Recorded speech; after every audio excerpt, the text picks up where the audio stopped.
Geloof je ook nog? Jij hebt Ja. Opnemen. Oké. Ja, dat is niet goed hoor. Die gast is echt, Nee. hij is dood in een paar jaar hoor. Ja. No, Ze zijn destijds. Ga ik wel voor. Ja, dat...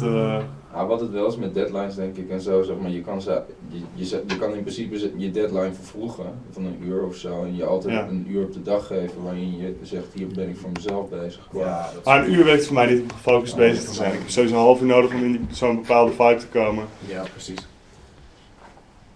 En dan nog 2 uur, weet niet, maar in ieder geval dat bedoel ik meer. Kijk, Zo. Thijs brengt belachelijk veel muziek uit. Ja. Als ik een EP zou maken, dan zou het echt iets zijn waar ik echt achter wil staan. Ja. Die Ja, Christian precies. Passage van Ja. echt iets waarvan je kunt zeggen van holy shit, toch? dit is echt een statement of zo, weet je wel. Ja, nou ik ook. Ik neem trouwens al wel op nu, hè? Oké, nou ik ga weg. Just if you know. Maar ja, jammer dat je meedoet. Maar Ja, jammer dat je we meedoet, eten bij wijze zwaai. Ja. En ik zou even die plaat kopen, man. Hoeveel zou ik voor betalen? 50, 60. 60, 600, 3000. Je nooit vragen. Nee man, doe gewoon 0 euro, doe normaal. Nee, dat is goed hoor. Hé water. Ja. Nou jongens, Yep. Alright. hallo internetkijkers, welkom bij deze... Ja, heb jij nog een laptop of zo? Ja, You bring it. mooi. So we can check if there's a chat. Oh yes, okay, I am going to check the chat. Do we have to speak in the English now? Yeah. Because There might be a few English speakers. I have a bit accent, yes. No worries for that. It will be good. But let us Yeah. check if there is überhaupt Als iemand. je het moet closen. Yeah, that's good. Maar dit voelt een beetje, Ja, het is een een beetje... beetje maf. Ja. Maar ik ga wel even kijken. Alright, welcome to...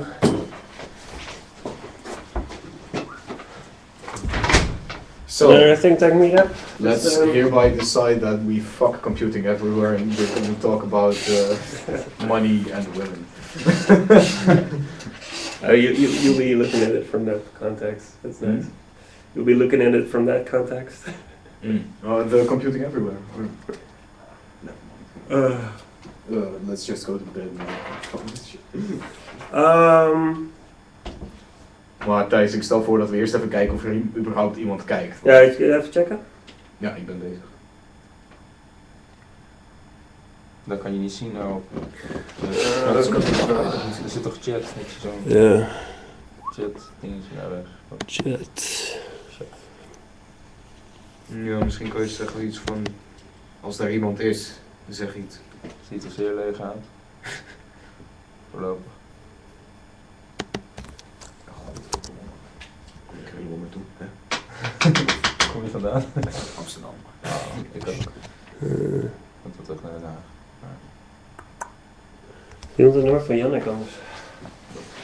Dat heb ik niet. Het was die gast met haar. Ja. Dat haar. Lang of kort? Kort toch? Kort. Ja, die gast, hij heeft een haar hoofd. Ehm, Oh kut, hij schrijft al Nederlands, hè, straks zit hij goed. Hey, volgens mij, of zei jij dat of zegt iemand dat? Wat zegt hij? Jo is van mij.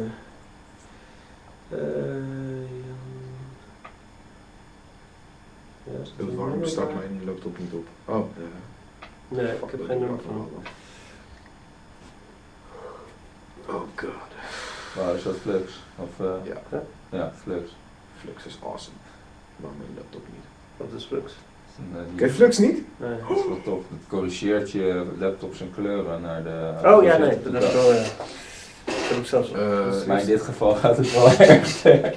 Ja, vind je? Vind je? Zo. Daarna kijken we toch oranje. Ja, dat is toch lekker.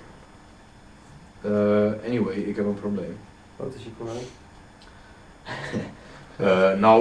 Mijn laptop heeft de datum teruggezet naar 2001 of zo. Als dat gebeurt, kan ik geen contact maken met internet. Of tenminste, dan vult hij niet vanzelf het wachtwoord. Ik heb geen idee wat geen het... contact met internet. Nee, maar Dus ik moet het wachtwoord nu handmatig invullen, maar ik heb geen idee wat het is. Dat is CEX. Die heb ik wel. Maar even. Even. Maar inderdaad, 6-8 zoek, volgens mij. En dan. SEX. Wacht, CEX toch? CEX. C, hoofdletter of... Nee, kleine letters. Zoveel Ja. letters zeg ik wel. 8ZU. Ja, precies. Ja, 86. Hoofdletter S. T. Hoofdletter A. ST. Hoofdletter E. N. dat was hem. Ja. Let's...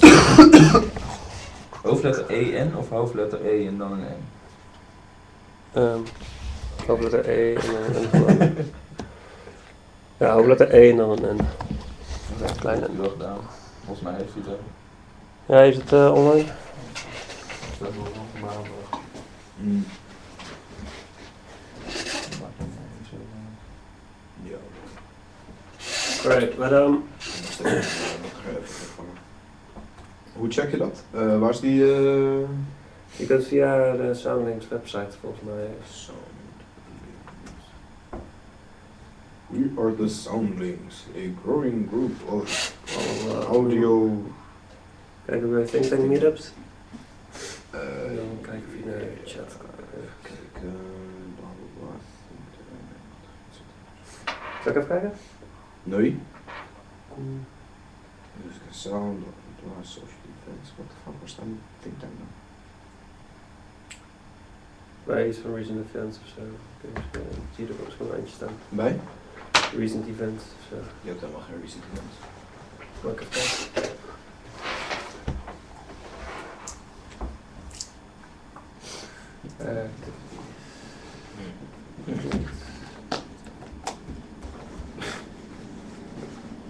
Het voelt zo eenzaam. Kom op, Het is fucker. One for the recordings. Ja. Dit, Ja, De archives. Het obscuurste. everywhere. Pardon, de Tank meeting in existence. alweer. What the fuck, jongen?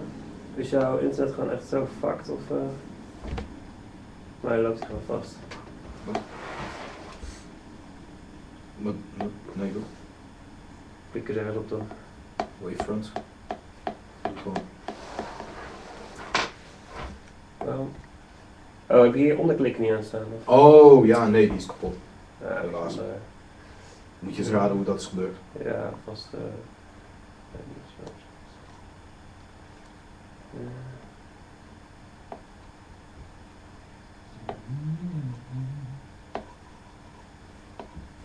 Ja, dit is to watch.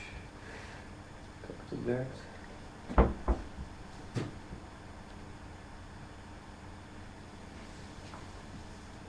La la la la.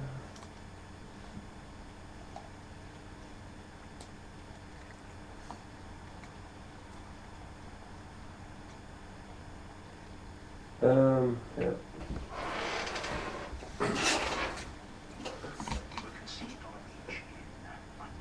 Ja, dat was reclame.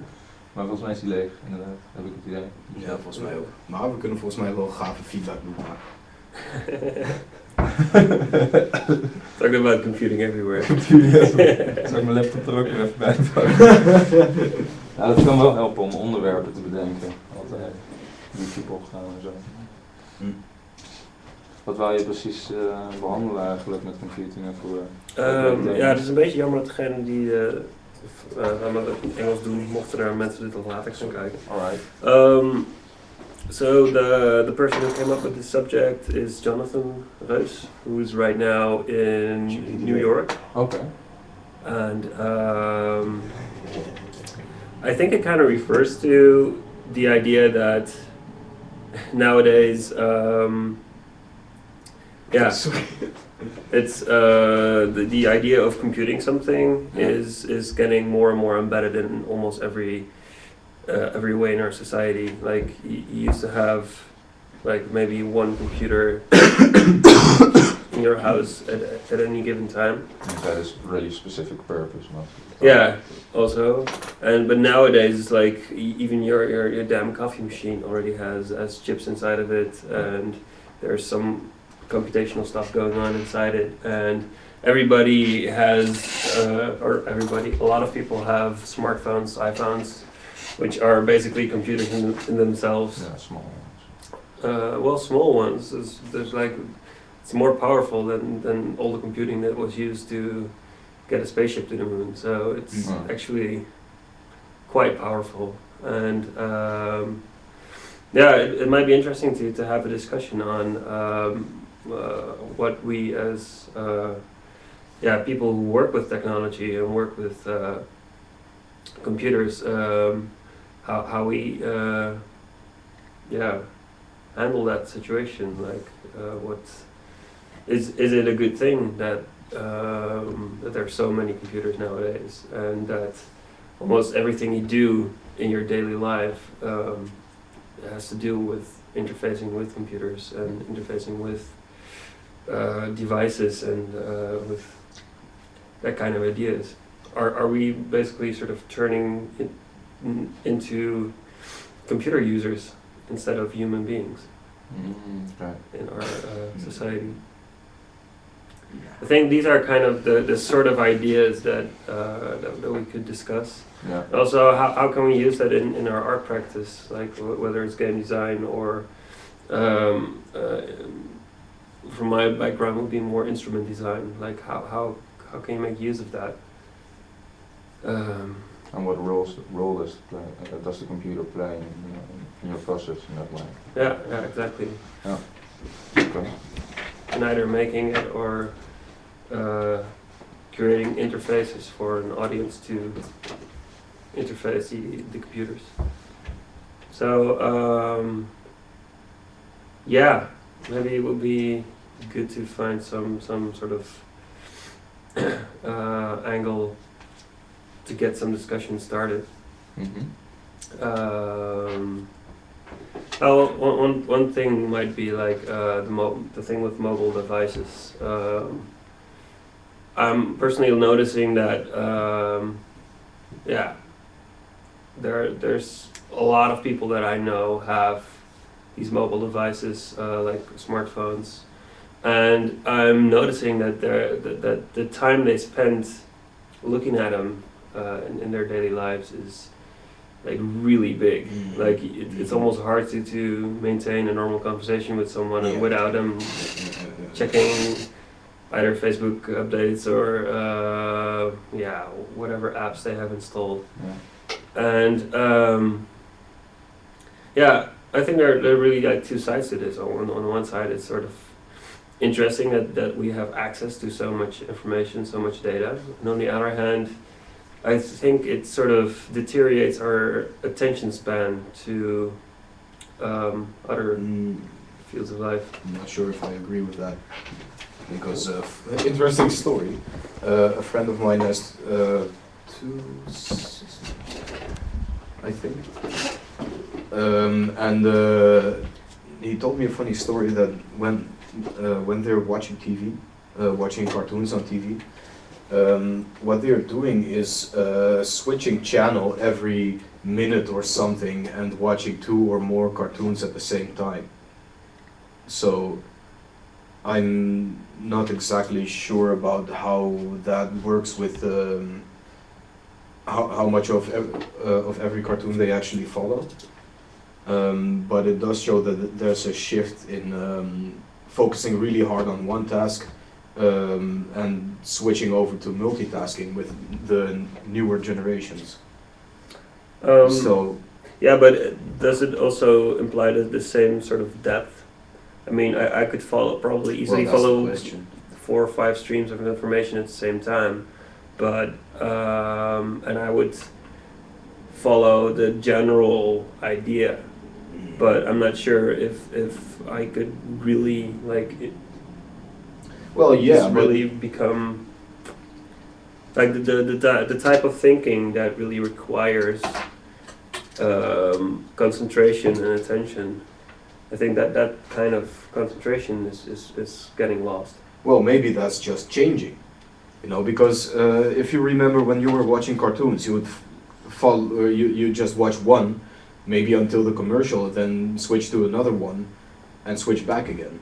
So there was one you were really following, and these, well, children are doing this voluntarily, so they prefer it this way. And I think that says something, well, maybe not about attention span, but at least, how do you say, preferred mode of taking in information or something. And it's the same thing with people checking their iPhones and having a conversation at the same time. Yeah, but I just sort of I think it's really possible to do this, but the switching and the going back and forth between different modes of information. But I do feel that certain, I mean, if you like switch between 3 cartoons, and the last one is an in-depth lecture about I don't know, like quantum physics. No cartoon. Like you have two cartoons and one Animated lecture. Just regular lecture. Yeah. I think then you probably see the difference in. I mean, you can follow easy narratives. That's not really a problem. But as soon as you hit this point where you really got to focus on like what's being said, and that you really have like this sort of knowledge that builds upon what's been said before, and I think those types of endeavors are not easily understood while multitasking, and I think I have the feeling that those kind of thought processes are sort of becoming endangered in a sense in this society that's completely focused on like really short attention span stuff.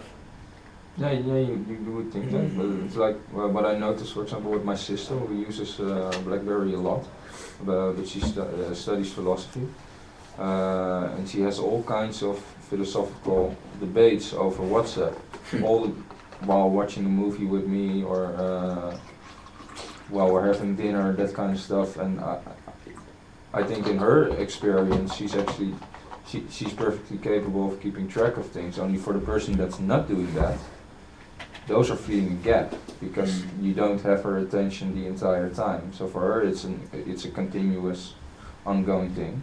But for you're put in waiting mode for her next response.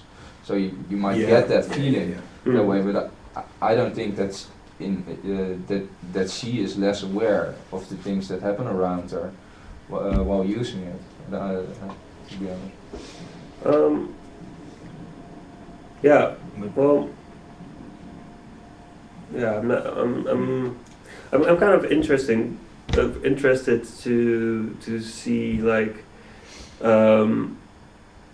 Is it really so that she can do all those things at the same time, or would she be able to go much deeper into the philosophical discussions if she weren't distracted? Yeah.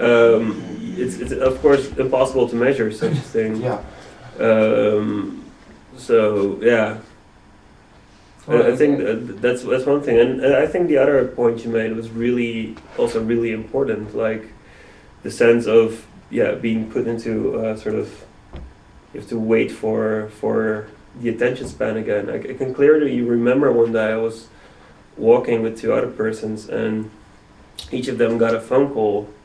And at this point, I had the feeling that there were like 5 people walking there, like 2 like phantom phone calls, and I was just walking there in the middle of something. It's just really weird that you're physically present with these other people, but they're preoccupied with with people who aren't even around. Yeah, it's kind of like you're going out with them, but they're constantly talking to someone else. Only in this case, you don't see them. You don't see who they are talking to. Yeah. But of course, But- those people are still there. Yeah, but for him, and I guess, because you did make the decision to spend your time with them. So and you granted them your time while they are kind of putting you in waiting mode all the time. So for you it's really weird because you have this feeling from I could be doing better stuff right now with my life than waiting for their response, even though they don't really care that much probably. So, Yeah, or that they just have a really different kind of they attach different values to it. Maybe for them it's like Oh my! my God. there's Yannick. That's different Yannick, but I think he was there last meetup. I think, right? Yeah. Yes. Welcome. Take But a, yeah, I think it's kind of funny that I was just googling this while you were having the conversation because that's directly what we're talking about. But the internet seems to agree with you, Thijs, that there's a shortening of attention span. But of course, I'm not sure if we can say anything about that until we've seen some. whatever. I guess what they're doing a lot of studies in these days is seeing if that has a detrimental effect on your productivity. One moment. That's always the That's argument against it, saying if you're multitasking, you're not really being effective because you're allocating your time, and you always need some time to get back into the flow, and you're constantly pulled out of the flow by doing all this multitasking. Yeah, well, And that's also something like that sense of flow. Perhaps that sense of flow is sort of changing from being in a state of flow, working on one thing, like in a straight line, from a flow from hopping to like this thing, finish this, finish this, finish this, from more like a diverted sense of flow. Yeah, and I guess which it's like in the creative process, you always need this little incubation period where you need to drop something for a little while and then unconsciously think about it, and then eventually you'll find a better answer to your problem. And in that way, that kind of multitasking can be helpful because it allows you to put it on I agree. on hold. That's one of the things I really like about the process of creating music, or that there's all these different tasks you have to do that are all necessary for the end product.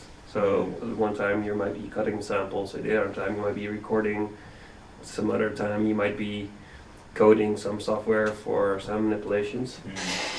And while you're working on one of the tasks, all the other tasks are still like in the back of your head, sort of, almost like riping. Because what I do like is, and you see that with games like Word Feud and stuff.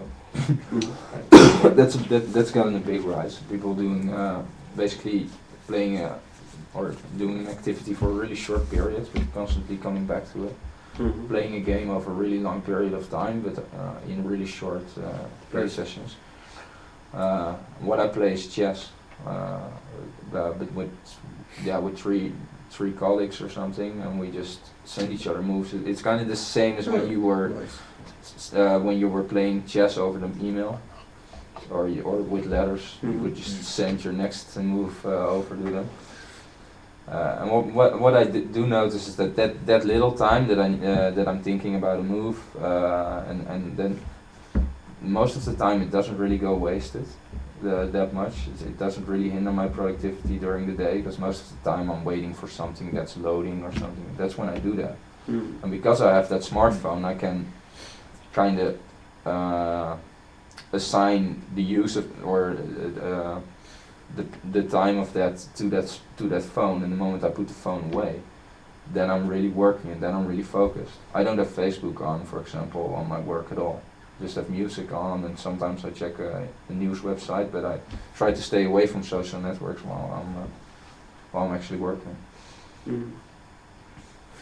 Yeah, for me it's I always have Facebook and social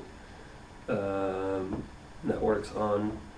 On the one hand, I actually make use of them. So when I get stuck working on something, I Ask for ask advice. people for advice. It's Yeah, always nice to have I this. also do that. This I is see this what might extensive list, and I also know like okay, I have this kind of problem, so I can ask him, her, and him, and I usually get like helpful responses within a minute, Yeah. which is it's kind of one of those things that was completely unthinkable a few years ago. That you have like the world's experts just Yeah, within at your reach. fingertips. Yeah. Which I really like. And on the other hand, it's a huge distraction. So I do sometimes have these moments that I think, what the fuck did I just do this last hour? Yeah. Yeah, but I don't know if it makes such a big difference actually, because even, for example, if I'm working on something and I'm checking Facebook or whatever in the meantime, if I wasn't checking Facebook, I'd just smoke or get coffee or walk around or go to the bathroom or, no, I don't do that anyway. But Is or that find really- some other Well- distraction to get my mind off the work for a minute. Don't you think Facebook will, or for example, Facebook will occupy your thinking way more than smoking a cigarette? No, man, I don't think about Facebook. No, but you're looking at a screen which emits Oh, light yeah, in your well. eyes. It absorbs far more energy than smoking a cigarette or whatever. I'm not so sure about that, or not consciously anyway, because when I'm checking Facebook, it's just, whatever. I'm looking at it, but I'm not processing it. It's just, oh yeah, that's funny, oh yeah, that sucks, but I don't really actively think about anything on Facebook, usually. Because, well, yeah, I okay, mean, but in- it's I mean you know. it's this diarrhea of shitload of stupidity, which still it's like you're doing things, working, and you don't stop this. You don't give your head the time to chill, to set back for, It's for still the a sort of- while. And if you check Facebook or your email or whatever, what you do is you keep sitting, that's true. you keep But- looking at the screen, you keep doing, just processing the things you see and No, responding on it. Yeah. Well, not intensively, maybe. no, not But you in, still but that's do. that's exactly the point. First of all, when I get or let myself be distracted by stuff like that, it's maybe for a few seconds, just a few minutes work, a few seconds of other stuff. So it's just if I go take a break, then that's usually longer. But Yeah. I think it's just it helps me to focus if I every 5 or 10 minutes or something just take a few seconds or 1 minute away from the music software or the Macs or whatever, and just kill my mind. It's just like if I have a TV in the background, then I'm just working, cool, and then go back. It's how do you explain that? Yeah, but on the other It hand, just kills like, the mind for a few seconds or something. yeah, but I think that I do think there's a difference between watching television compared to engaging in a social medium like Facebook. Yeah. Because I think it's pretty Because it- similar actually. Well, No, it depends on how you it- use Facebook. but it sort of requires a response. No, Everything no, there it requires a No, response. no, Well, if that's you- not true. If you Oh, just but even if you're thinking like, I'm not responding to this, I'm not responding to this, I'm not liking this, I'm not Oh no, but that's typing a funny line here. You misunderstand. That's my default mindset when I'm checking Facebook. Yeah, but What? still there are like tons of entry points of where you can interact. Well, And yeah, there's none of them there's is- almost nothing like in television. It's on and you can flip a channel. Yeah, that's exactly what I do on Facebook. I mean, if something's interesting on TV that I want to watch, but it's I just, think like in your whoa, hey, wait a minute, even if- this but- is interesting. But you know? I think like even if you're It's- not consciously aware of it, I think your brain is constantly like weighing like, shall I respond to this or not? Like that Well, possibly, yeah, but that means if I'm not checking Facebook, then my brain is maybe you know, relaxing. processing something else. No. If I'm not checking Facebook, well, if you say that my brain is unconsciously thinking about Facebook while I'm checking it, which is probably, which is true. If Facebook was absent, it would be busy processing other stuff. I'm sure of that. Yeah, but isn't that entirely the point? Like how all these I kind of like lost the point well- somewhere. in a sense of like computing everywhere, Mhm. like more and more devices have these interfaces where you're given these choices like do you want to participate in this, do you want to interact, or like, and also the wanting to interact becomes this choice that you're being bombarded with. Yeah, but that's pretty normal, I think.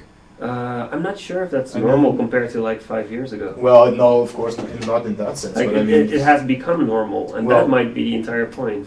well, yeah, but imagine that I'm working, or imagine that I would be making music without a computer or something.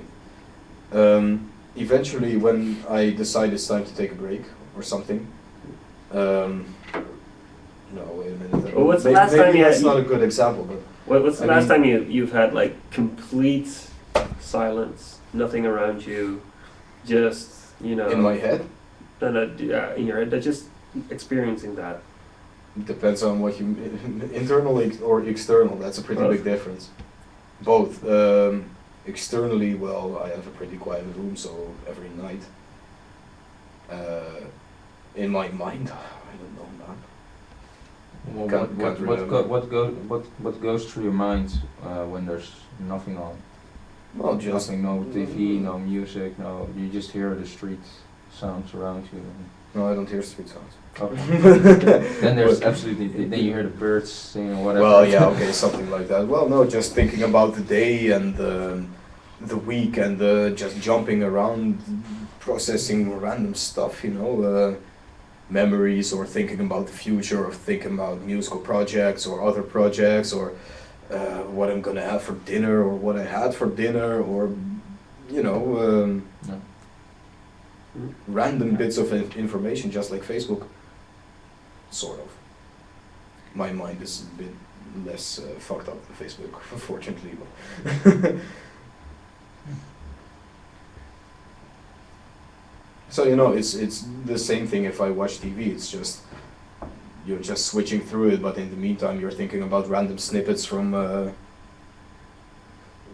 your experience. Mhm. And maybe we can sort of change the subject slightly from Yeah. experiencing or interacting with technology in like how can we use the fact that almost everything around us computes in our practices.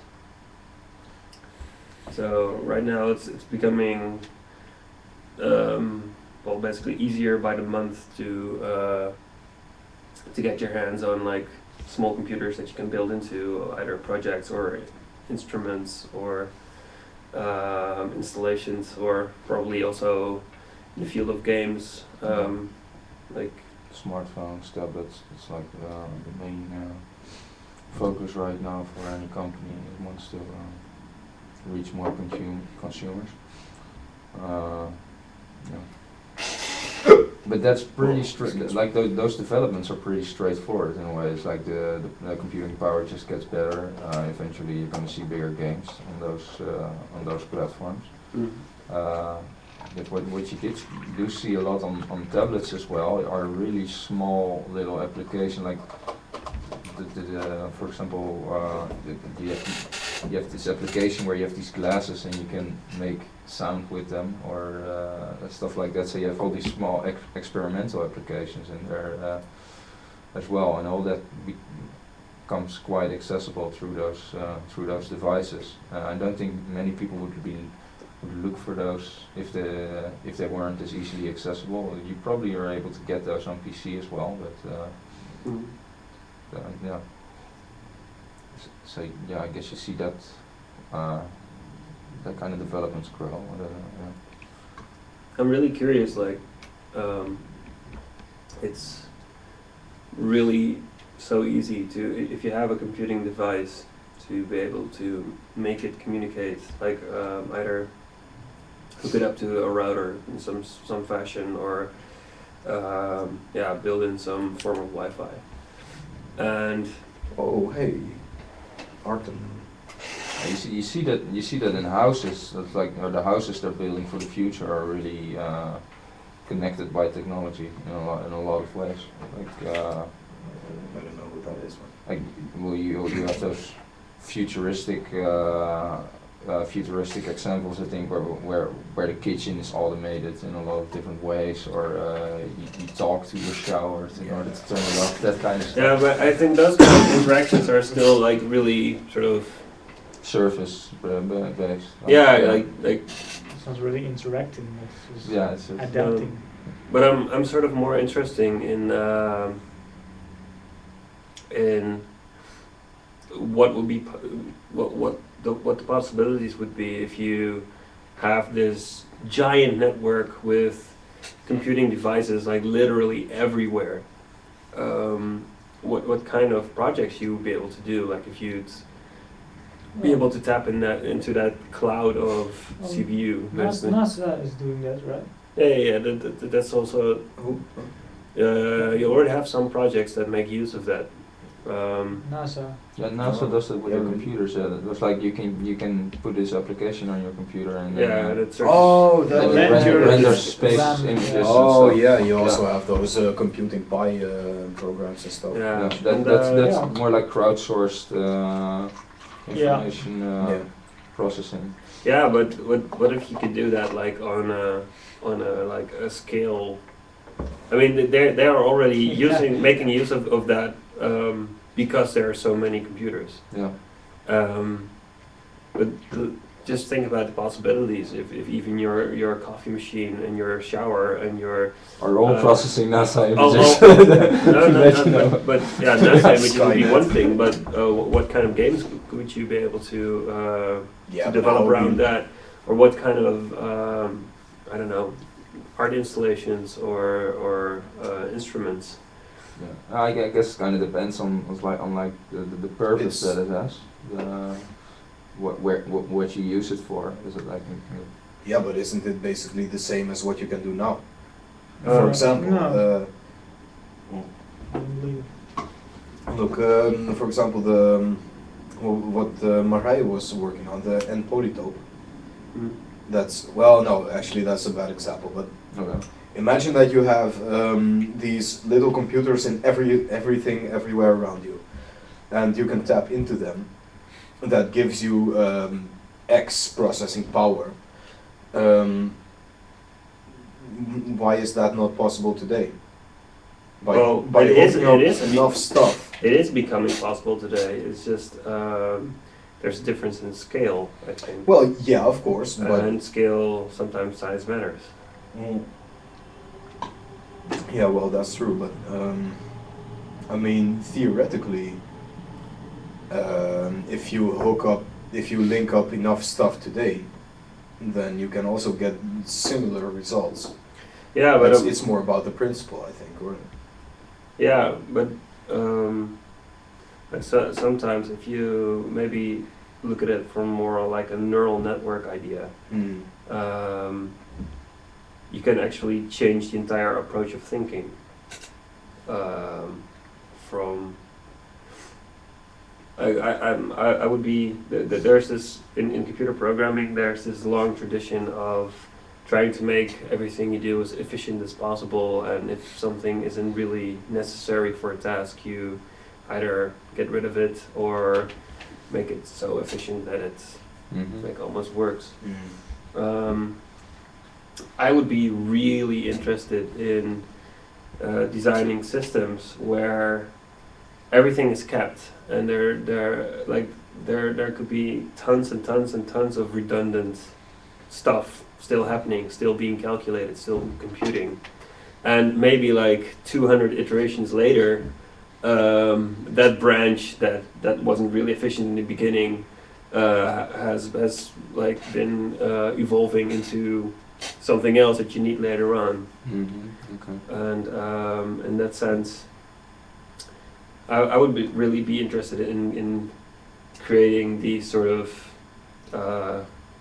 evolving viruses, almost like on these networks. But use those viruses for like creative means, like for art installations or for. Yeah, but why can't you do that today? Well, you can already do some things, but But are you like talking about this sort of life that you create, and that it kind of its world are the interconnected smartphones, for example, or Yeah. the interconnected devices. So they have their own entire yeah, universe actually that they. yeah, exactly. And yeah, it might be possible already. I wouldn't personally really know how to, but yeah, that's just a technical thing. Yeah, Well, yeah.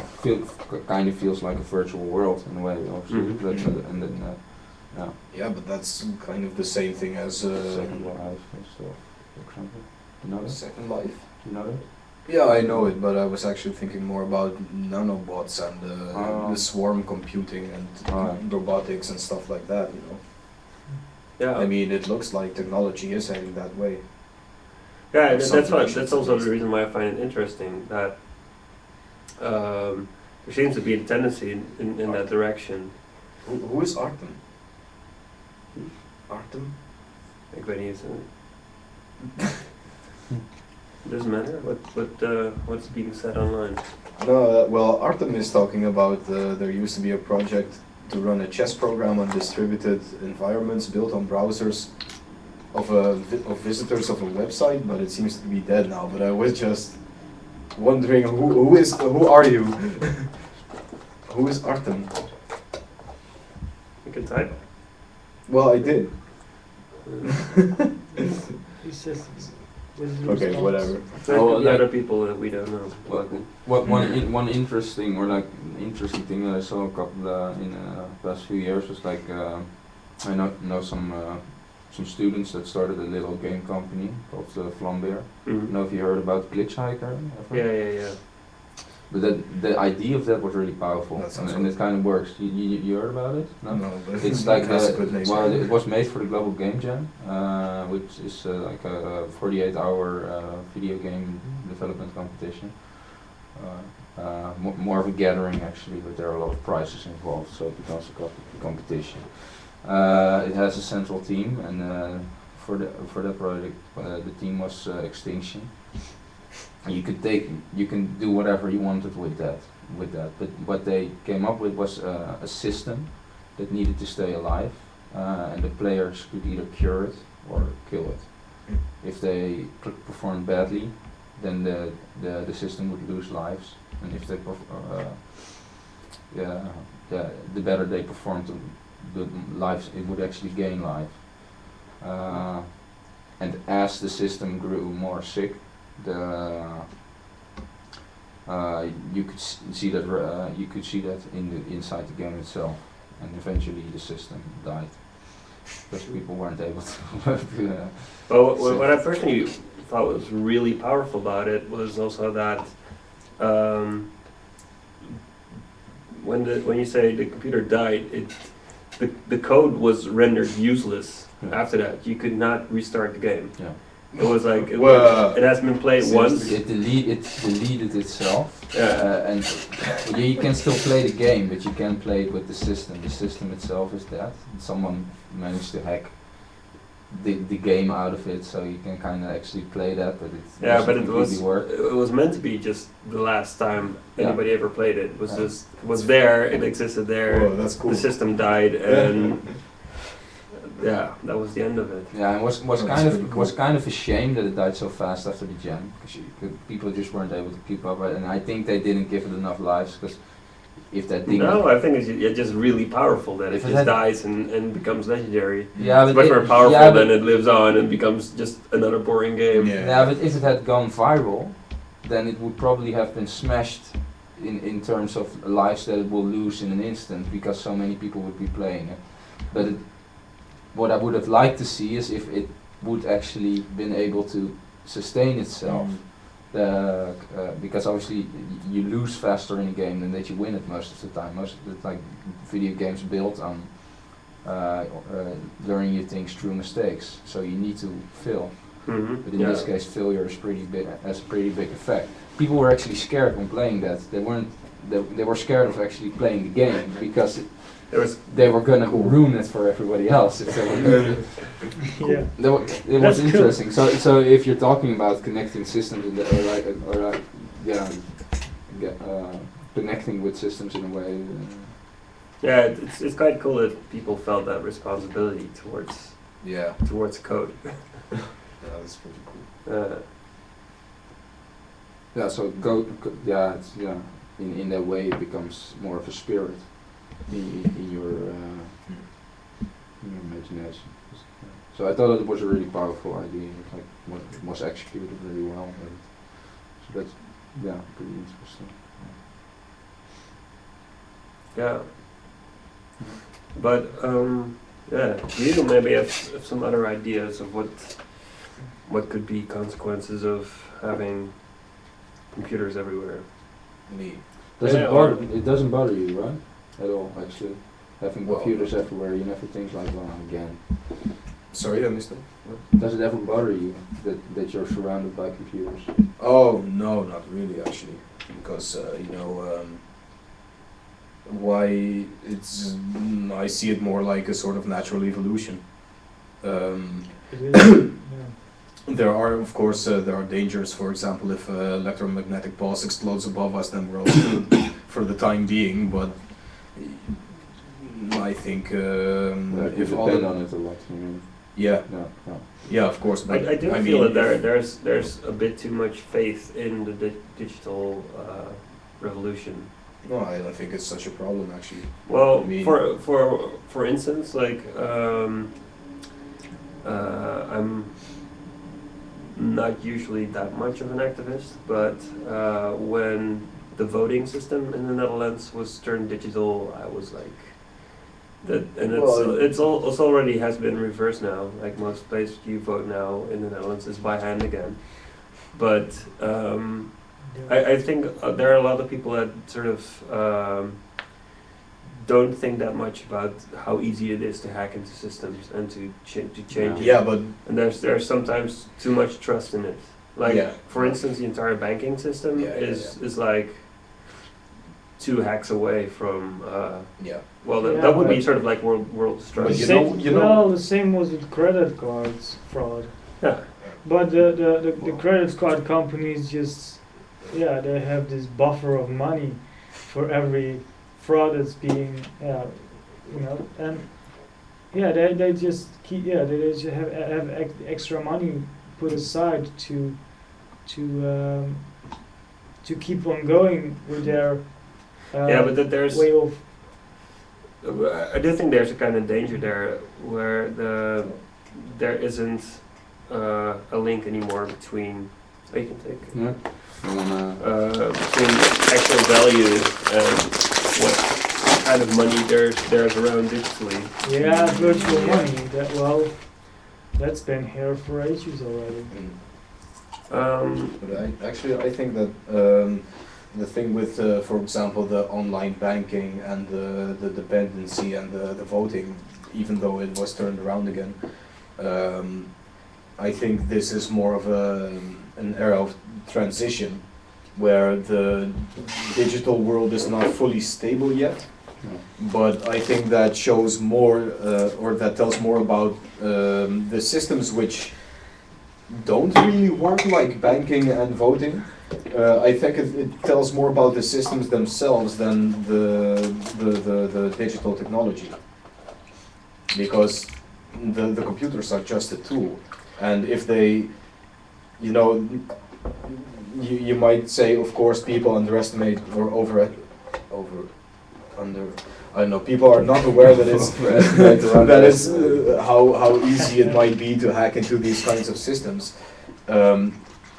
But things like banking and voting and equal things have always been done with some sort of trust, because if you give your money to a bank, your physical money, you have to trust them that they do the right thing with it. If you give your physical vote to someone, you also have to trust them, and a shitload of things can go wrong with the physical product as well. Well, with the bank, not necessarily, because you know, the national bank, they will give you the money anyway. If the How do national you bank know that? will go bankrupt. Yeah. No, that's your trust. That's your trust. Well, yeah.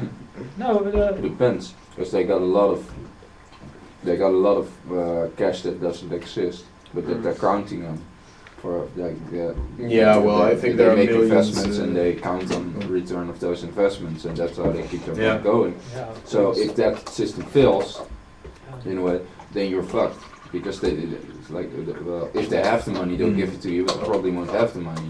That's what happened Yeah, in but that's- Iceland, Yeah. for example. Yeah, you can also say that if you use an online banking system that's supposed to be safe, so they could tell you, or you could, how do you say, just count on it intuitively or ethically or whatever, that if your account gets hacked on their server, then they will pay you back your money. But do you know if that's true? I don't know. But you wanted to go more into the practical usage of computers for your crafts, I Mm. think, right? Yeah. Well, we'll see where the discussion. Yeah, it's all good. Well, it's like because you can discuss a lot of things about the negative side of computers, I think, but there are also a lot of positive sides. I think that they're just kind of predictable, because computers are quite logical in a way. So like, in a way, they're not much Until different now. than a hammer and knives and anything that you use, right? Only it's a Swiss Army knife. You can do so much with it. Yeah, but the problem is nowadays, well, you had this generation of people when the mobile phone was more and more in use. You had a lot of people saying, "Okay, I'm never going to buy a mobile phone. Yeah. That's rubbish, you know. I'll never do that." And 5 years later, everybody has one. And I think you should be aware of that, because now you can tell, okay, I never want to have a chip in my arm. No. Fuck yeah. But well, over shit on my 20 arm. in 20 years, maybe you will have, because everybody has. No. But how do you deal with that as an artist, for example? It's like the obvious thing is to just say, hey, it's happening. Okay, Well, yeah. that's the story of your artwork. Like, hey, pay But that's- attention. yeah. That Computers has are been- taking over the world, but that's been like that's this been cliche that's been Yeah. done and done and done over and over again. Yeah, you need to shed another light Yeah. on what's happening, and well, that's what the arts make. The arts in general. Well, at least a lot of arts. It's Yeah. pretty funny that this turned out in this direction, this conversation, because we were just talking about this. Huh? Before I came in, Yeah, when we before were we started. Okay. We're eating. eating, yeah, later, even before Right. the meeting. Right. Because what I was talking about is that I recently saw a short lecture by a guy online, a lecture. And what he was talking about is transhumanism and the coming singularity, if that's real. Who cares? Right. That doesn't really it doesn't really matter even. That's when we become machines, right? Or when machines Uh, become well, in a way when like- machines become smarter than us. Oh yeah. That was sort of, yeah. Sorry? when the There intelligence of are- computers exceeds human intelligence. Yeah, there are more than Exceeds one even, wow. definition. Yeah. One of them was also if you believe that technology continues to grow exponentially, then there will be a point where the curve of the growth is well, basically vertical. So all the development, all the technological development from that point on until the end of time happens in one moment. And then, well, whatever. Anyway, Okay, wow. But that's Well- like ideas by people who've never heard of the bell curve. Oh yeah. no, but this is a bell curve. No. No, anyway. But yeah. Yeah, but, never mind. Anyway, okay, no, but Other what this guy discussion. was saying, I'm gonna check if I can find it somewhere, and I'll just post it on the Think Tank Facebook thing or Okay. something. Please do. But he was talking about how it's how it's very important that artists and creative people are aware of this change, or well, any scientific development actually, because science and art are dependent on each other in the way that science gives art tools to make new pieces or Yeah. make new stuff, and art is supposed to New media. Hmm? New media. To work yeah Well, yeah not, yeah not exactly in the yeah. way we use media nowadays. Well, yeah, But exactly, it's yeah. a medium, yeah. Yeah, exactly. Yeah, or new tools, or even new mindsets, or Yeah. for example, I think it was Dali who also said at one point that he was really fascinated about how the protons work and stuff like that, or atoms and electrons. You're right. But well, the thing is, so that this guy was saying that science is dependent on artists because artists have to show the public the good sides of science. So introducing new technology in an interesting way and making the public enthusiastic for the future, so that there is no stagnation but more development, but also general motivation for scientific and artistic development. Well, that sounds like scientific censorship, if you put it that way. I don't If get you, it. well, if you just use art to to put science in how do you call it in Better light or something. in a better light. Yeah, well, exactly. no, I Well, didn't yeah, really that's- mean it like well- that. I understand what you're saying, but it's more like mutual inspiration. That's what I mean.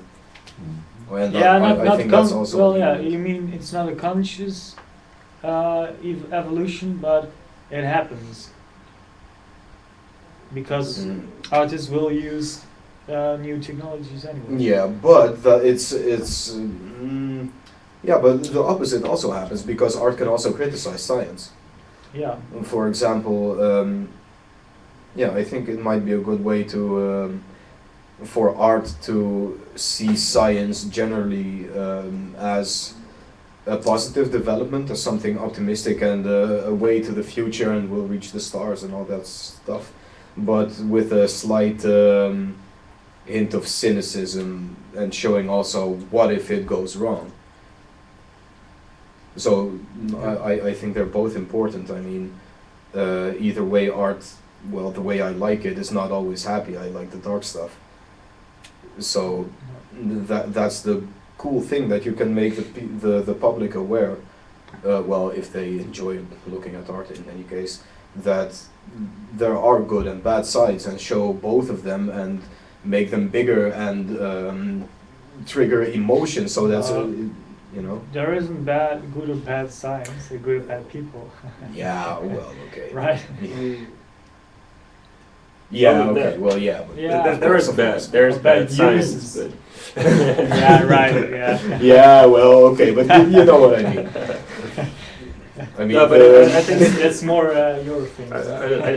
I do sort of think that it's what art can really do is show or give a glimpse of the consequences of science.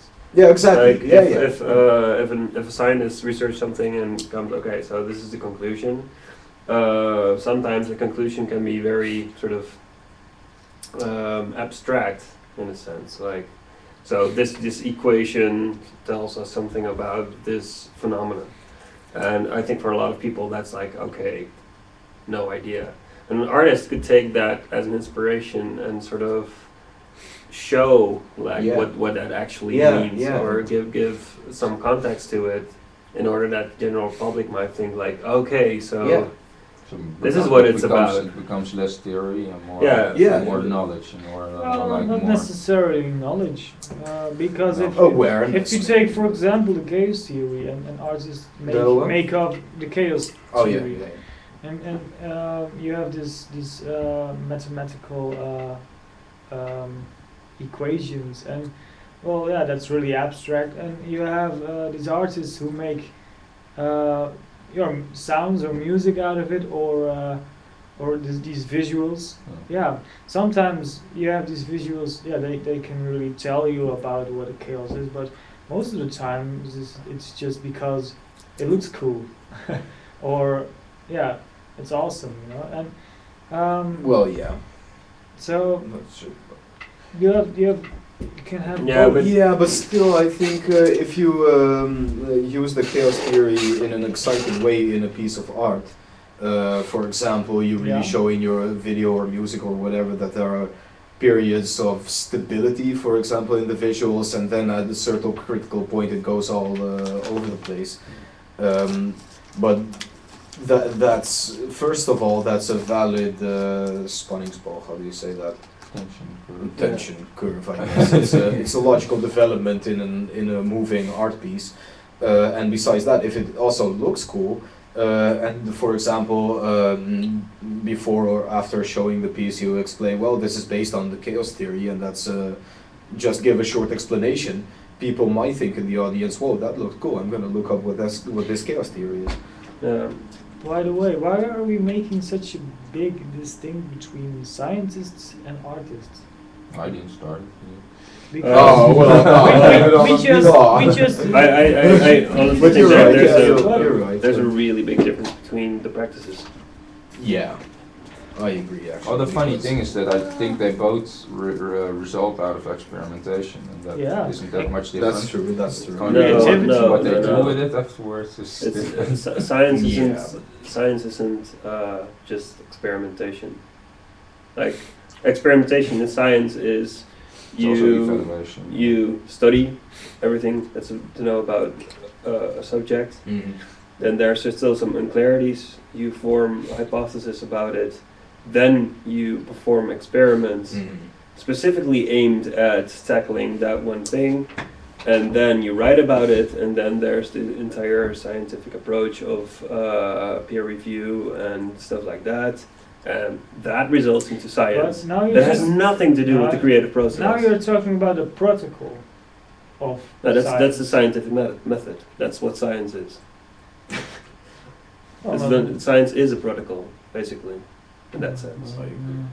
Yeah, I mean, so you mean like that there's Mm. because There's no science without What- peer review. There's no what's science the- without studying a subject and What's the finding all the references about it and forming hypotheses and doing that type of because specific you need to experimentation. kind of validate that your hypothesis is correct. Or like you need to Yeah, you need to. and an you artist can't doesn't have just to do that. He can like- just say I'll use this. like, hey, I tripped and my shoulder bumped into this liquid that hit this other liquid and it made a funny cloud, and I wrote about it, and I described the form of the funny cloud. That's not science. That's art. No. That's art. That could be art. That you could say, Yeah. hey, it looks really cool. I declare this art.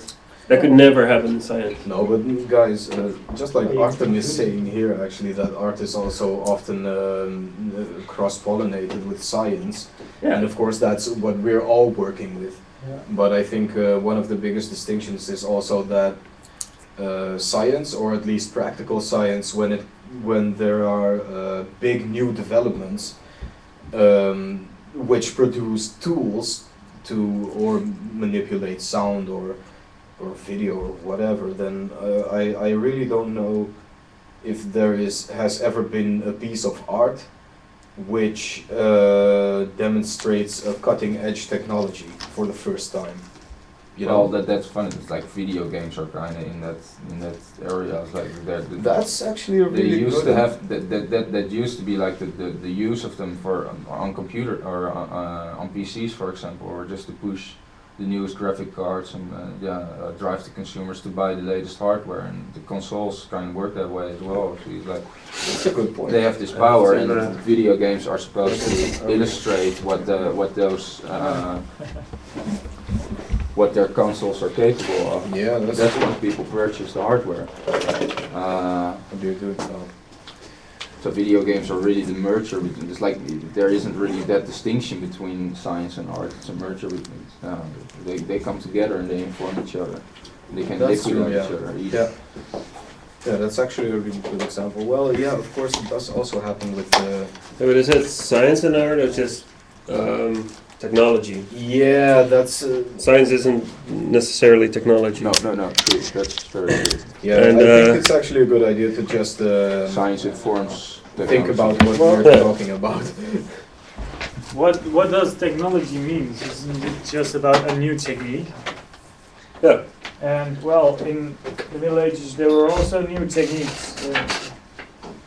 Yeah. So yeah, The technology isn't also. isn't Is just that working? it's not about electronics necessarily. No, that's it true. can of also course. be about like. Anything. And technology that doesn't require a scientific method. That's not true. Technology requires. No, if it physics. works, it works. It doesn't need an explanation. Yeah, but it originated out of all kinds of physical theories Yeah. in order to how to handle electricity. Most times it's a development in Yeah. Yeah, but true. it's still different from science. Science is about understanding something, and technology is about making use of something. Applying it. That's true. I mean, technology predates the scientific method. Yeah. I mean, the pyramids were built before the scientific method. No, for sure. well, But the Some- Sure, yeah. pyramids were You built can- with kind of a scientific method. you can think of it Yeah, and picture it, and then you think, okay, how I'm going to do this. Okay, that's how I'm going to do that. You have the technology, and then the pyramid is built, Yeah, right? yeah, but Things are built so pretty damn accurately. They have to have done some kind of calculations. Only they were like they weren't the most optimal calculations you could have made, but they did have methods in order to make those things they've had as symmetrical as they've they are. had methods, but Measuring. it doesn't require like the absolute truth about something.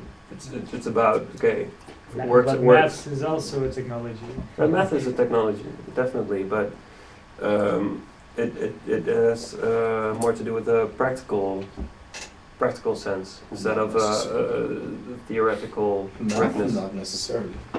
No, not necessarily. There's a lot of theoretical math. I mean, There is, yeah, what's practical? But for practical about technology, minus it's one? for technology to emerge. It's not requisite. Like it's not. You What, the cannot theoretical have. side? Well, if you create new technology, it doesn't have to be scientifically completely correct. If it works, it works. Well, yeah. Yeah, there are a lot of And safeties then- that you need to take into account. So there's a lot of testing going on, obviously, and I think they apply a lot of theories in order to make sure Yeah. that all their hardware works. Yeah. Works under specific temperatures and stuff, but Yeah, of course, but on the other hand, I can imagine that the first guy who found some kind of magnetic rock somewhere, and he was like, whoa, this can attract iron. I have no idea how this works, but it works, whatever, let's build something with it. yeah, well, you could say that like Yeah, that's what I mean. in a way technology is kind of like you have this brick, and technology is built up out of a lot of different sort of bricks, made out of bricks and bricks, but it doesn't necessarily require the knowledge of how that brick was made up before you start stacking them on each other. That's kind of what you're saying, I think. Also, yeah. No. It's just that, yeah, it's just But how like in terminology, like I think the word science is sometimes being just put on things that it's not, and Yeah. that's true. and it's good to, like, for instance, science and technology are sometimes being lumped into the same category for no apparent reason. Like, okay, a lot of technology has risen out of scientific development, but it's not the same thing.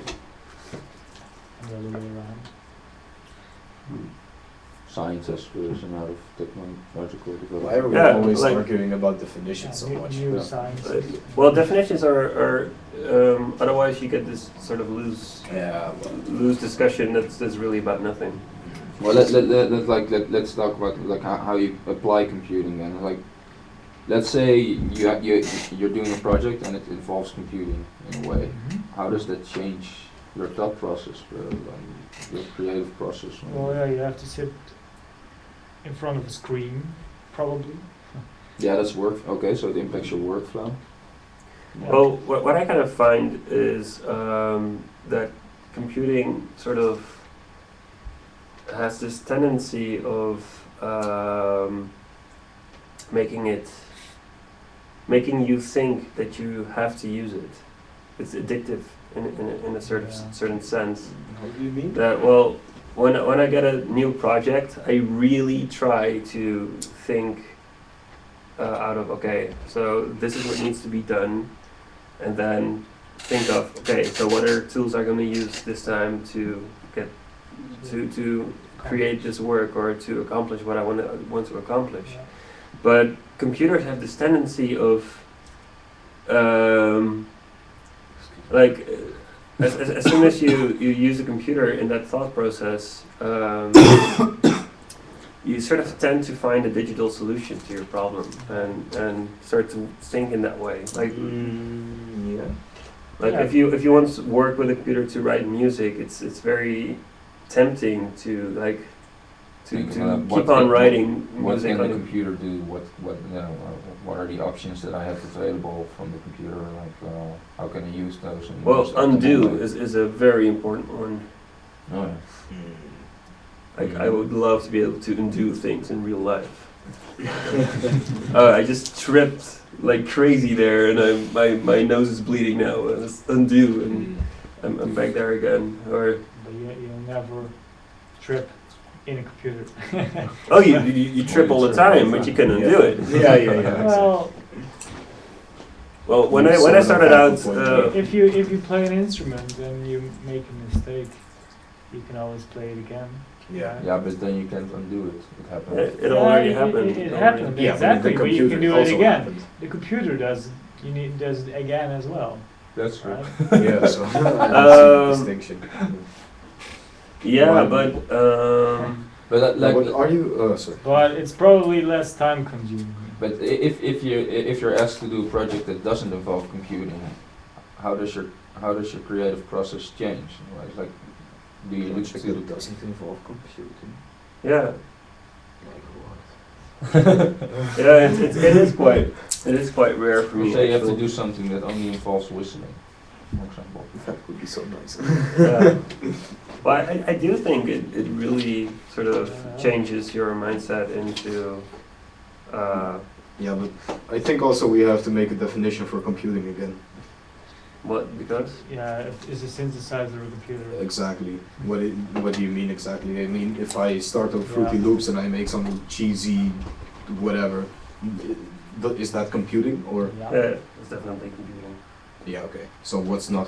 What's But it's just using a computer is It's computing? It's Pink Floyd. Banana is not a computer. Are they using it? But if you hook two electrical wires to it and it starts glowing, then you have, then you have a lamp. So that's different. Well, that's the Right. basis of a computer. So no, Yeah. Whatever. something is off and on. And, yeah. No, but you mean just when you say project which involves computing, do you mean everything that uses a computer? Yeah, in a sense. Well, I guess in a way. I see what you mean, because the thing is, the thing you said was if you start using a computer, incorporate it in your workflow, in your thought about, okay, this is probably how I'm going to do this, then if you start using it, you're probably going to use it all through the project because Well, it's addictive, and you won't try something else because you get stuck inside the computer. well, yeah, but guys, I wonder in all of our work fields, when are we not using computers? Well, I tried to design a board, or I designed a board game for my graduation. Oh yeah, project, well, for okay, yeah, example. that's awesome. But yeah, and Well, yeah, you in a can way I use used that as a computer for metaphor. research Yeah. for that, but most of the time I was working on paper, and I was Mhm. using scientific methods Yeah, okay. sometimes to Yeah. calculate positions and stuff. But yeah, so I wasn't using the computer in that Yeah, way. okay. But how did that? Do you usually do use computers in your work? Yeah, of course, but no. Yeah, but I started how on is paper. your frame of mind different? When I design a board game in comparison to when I Mhm. design. Well, I think one of the main things is that the computer requires input, and a board it requires more like touch, like you need to you're interacting with the elements, but the computer actually needs to process your input. There's a lot of limitations there. Like there's actually a lot of freedom in the real world with objects that you take for granted, but the moment that needs to be done inside a computer, it doesn't work. It's like because you have a flat screen, so I design really differently for if something is supposed to be played on a screen or if something is supposed to be. Well, well. Now you're just talking. Now you are talking about the GUI and such. Not. Not, I mean, not user- about user the rules interface, of the game itself. interface. The game itself can be on the computer, can be on. In Yeah, real you life. mean like you can. The game itself the can be the the rules same. don't need to be bound to what the computer can do. You mean that way, or it's like. I don't really get your Well, point. I mean, Yeah, but also in creating new ideas. what you can do in real life, the rules of the game, the computer can do it as well. But it's different because the experience is different because the user interface is different. Yeah, because the processing is different. Like the computer processes information differently than a player does. Like if they were right. So if you play a board game, then you can take in information, and then you need to take into certain things go really easy with board games. Imaginary stuff. That's hard for the computer itself, obviously, Yeah. because you need to. But if you use computers, then you can use a lot of implied rules that people don't need to keep track of. Those are inside computers or something. So that's the difference.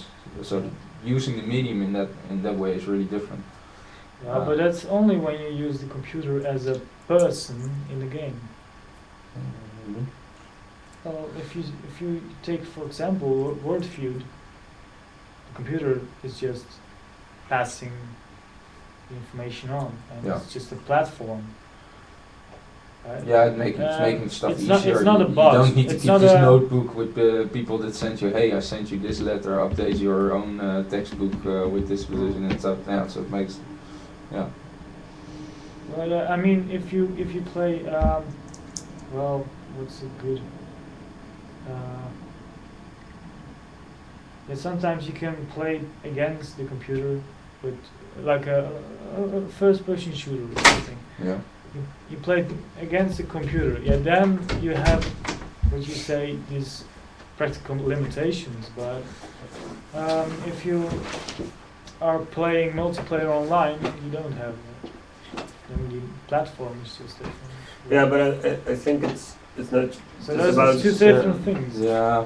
But I don't think it's about like playing the game, but also like in the design process Yeah. of designing the game. Yeah, I mean, The kind of ideas you get on a tabletop with objects, and I think that's radically different from the sort of ideas you get behind a computer, staring at a Yeah. screen. Filling in, I don't know, like matrices to see what kind of scores you get if you have sort of I guess that- fake input. I guess that some kind of depends on your approach as well. Yeah. I mean, you can, if you build a sampler on your computer, which can play a sample or well struck through the buffer or play it in reverse or play it at a ridiculous tempo or something. You can fool around with it just like it's an instrument. Mm-hmm. And even if you have a MIDI controller with physical knobs, then you can do whatever you want. And of course, it's still different than a real instrument because of, well, it might have bugs or something. But well, on the other hand, a real instrument you can also do things which sound stupid or don't work or. I'm not saying that one method is bad, but it's worse No, than no, the of other or course, anything but- like that. But it's But more like it's more like radically how does the different ways. process change and how does it Yeah. influence your approach? And you could look at that. It's like, and aren't I? When someone says, "Yeah, we're going to do something with a computer," should I take a step back in considering or the importance of that computer, for example, and what you want to make, or is it really important that you always consider the computer and that's your focus point? Yeah, that's really. I think it's really good to be aware of that. But on the other hand, I think for most of the things we will see, and your intuition or someone else's is let's use a computer, then that's probably because it's quite impossible or not very realistic to do it otherwise. Okay, so you use it by necessity, actually. Well. Have you ever done a project where you thought like, hey, that this interactive element is actually not adding that much? It's not really important, actually. Like we have it because it's an interesting technological feat, but it's not really. Computer. It's not really capturing the essence of what we're doing. Yeah, actually, yeah, I have. That's more because the computer side of it, or the electronic side of the performance, was just not executed very well in the end. But no, on the other hand, yeah, well, I've done stuff without computers, and yeah, I can think of at least one performance where the computer was actually not necessary. Or even maybe it might have been better if there wasn't a computer at all. What was the question? Yeah, kind of like that. It's like, well, have you ever encountered or have you ever done a project in which the computer didn't really add that much? Yeah, well, Even though yeah. at first it felt really relevant. Yeah. It's like, oh yeah, but we're gonna use this technological thing, and it's gonna Yeah, be well- really awesome, and it's gonna feel like this totally new experience. Well, the one that comes to mind was actually also an assignment for the school, and it was about live electronics, and we used a box and a bucket and another metal item and something else. I don't know. Oh yeah, a glass bowl. Hooked up to contact mics, the sound going into a computer and being processed and sent back. But in the end, we really didn't have enough time to program the electronics properly. And at the show itself, they were far too soft, which is a technical difficulty, which, you know, you do get that stuff more when you work with, or the more you rely on computers, the more technical issues you'll have with them. Yeah. So yeah, I can say that in that project, I think it would have been better to just amplify the sound and play it without effects or electronic enhancements. In live music, I also sometimes have the feeling that the computer is given tasks that could probably be better performed by a human. Like? So. And a lot of things are made, like especially when you're designing an instrument. I do that quite a lot. I always get to this point where I'm both playing the instrument that I'm designing at the same time, and there's always this moment that I have this choice, like either I'm playing the instrument and it doesn't really sound or doesn't really play the way I want to. And I can either fix it in the code, or I can learn how to play it better. just practice more so I can nail the specific thing that I want to You have nail. Yeah, all the Wow. time. Every Wow. time I work Seriously. on projects, I'm at this point where I'm like, okay, I can fix this in the code and just code it in a Can way you- that it's easy to make the sounds or the interaction that I want. Can you give an example? Well, right now I'm working on a stand-up bass, which is hooked up to contact mic, which they're doing sound analysis and Mozaicing. what? Mozaicing. Yeah, sound mosaic basically. Cool. And right now I'm just really like in this stage where I'm fine-tuning the mapping, so which sound I make acoustically and to which sound is mapped. And I'm sometimes wondering, like, okay, I sometimes get this sound. I could either just learn how to play it better, so I just know how to get a certain sound out of it, or I can just change the thresholds a bit, so it's just easier to get that sound. Yeah. And I have the feeling that I go for the software fix too often, which makes Me too. which leads to the problem that by the time I have to perform the instrument, I'm not really proficient at playing it because I've been spending all my time coding it. Yeah, but I also I recognize that problem, and also with the webcam eye tracking thing I did, I kind of a few times I had the same problem.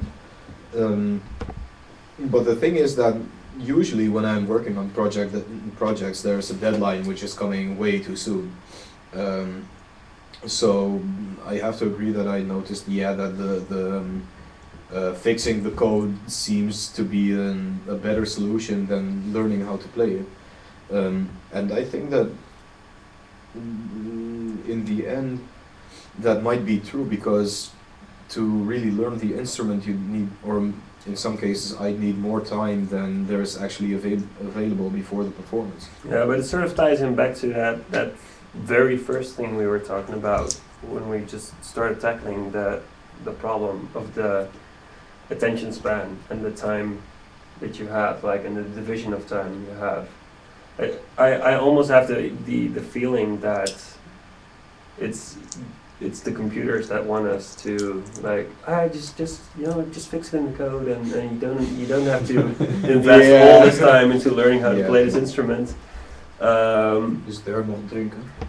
No, it's much But isn't there also like this urge to fix it in the code, because then you're kind of like like feeling that you're kind of generating it instead of just it being a result of touching an instrument. Like, is there a kind of this? Well, I feel the good thing about it is you get this sense of control over the substance, because you know which numbers to change to get a certain result. The downside of it is that you lose virtuosity, in a sense, like musicianship.